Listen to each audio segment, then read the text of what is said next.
ছিল। তারপরে ওই সেনাপতিটাকে বললো যে সেনাপতি একটু উপরে গিয়ে দেখো তো কোন খবরটা রান্না হচ্ছে।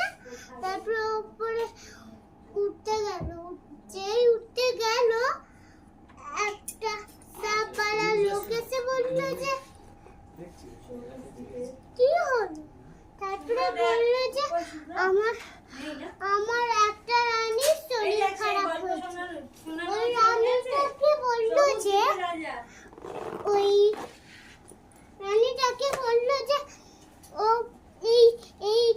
এই লোকটা সাপওয়ালা লোকটা এই সেনাপতিটাকে উঠিয়ে দিল নিজের বধূর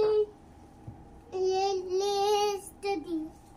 তারপরে আবার এখানে গিয়ে দেখলো যে একটা বাচ্চা একটা বাচ্চা খেলা করছে আর নিজের বাবা মা ওই কাজ করছে।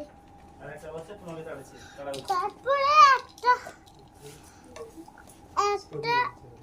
একটা ঘরে গিয়ে দেখলো যে এখানে একটা বাচ্চা খেলা করছে। তারপরে ওই বাচ্চাটা মাকে গিয়ে বললো যে মা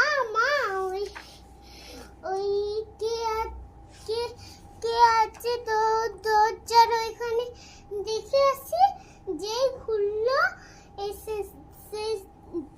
যে সেনাপতিটা রানী